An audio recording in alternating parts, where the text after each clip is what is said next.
हरे कृष्णा, जय श्री कृष्णा। आज मैं आपको बताने वाली हूँ कि गणेश जी का विसर्जन क्यों किया जाता है। तो जैसा कि हम सब जानते हैं कि माता पार्वती ने अपने शरीर पर लगे लेप से हल्दी, चंदन, मुल्तानी मिट्टी का जो वो लेप लगा रखी थी, उन्होंने उसको उतार कर और बड़े सुंदर से अपने हाथों से ही गणेश जी के स्वरूप को गढ़ा था। तो गणेश जी की आइडियली प्रथा अनुसार जो मूर्ति है वो इसी से ही बनाई जानी चाहिए, मुल्तानी मिट्टी से या क्ले से, चंदन से, हल्दी से, यही तरह के मिक्सचर से उनकी मूर्ति को गढ़ा जाता है और फिर गणेश जी के स्वरूप को हम अपने अपने घरों में लेके आते हैं और उनकी पूजा अर्चना करते हैं।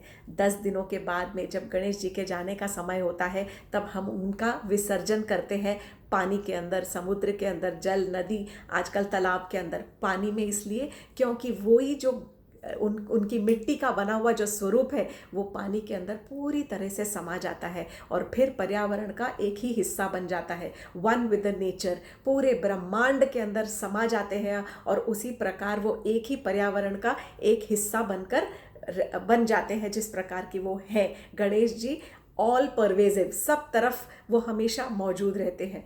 तो 10 दिनों के लिए जब गणेश जी अपने अपने भक्तों के घरों में आते हैं उनकी पूजा अर्चना स्वीकार करने के लिए, तब उनकी सारी मुश्किलों और कठिनाइयों को लेकर 11वें दिन वो पुनः अपने घर चले जाते हैं।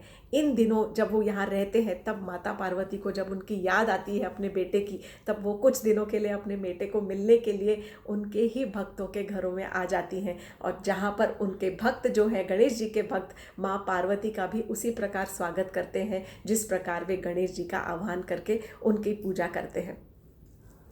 अब ये कि 11 दिन पर ही भगवान जी क्यों चले जाते हैं, 10 दिन से ज़्यादा क्यों नहीं रह पाते, तो ऐसा कहा जाता है कि गणेश जी की प्रार्थना और उनके प्रेजेंस में इतनी शक्ति होती है कि हम जो सांसारिक लोग हैं वो हम 10 दिनों से ज़्यादा उनकी प्रार्थना और उनके प्रेजेंस को हम सह नहीं पाएंगे। हमारे अंदर इतनी शक्ति है ही नहीं। We do not have the power to sustain that type of worship of Ganesh ji for more than 10 days.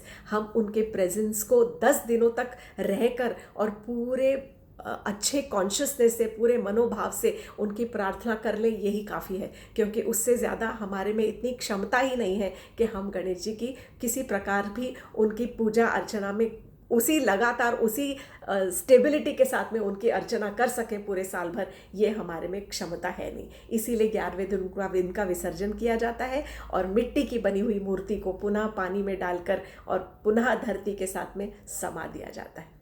हरे कृष्णा, जय श्री कृष्णा।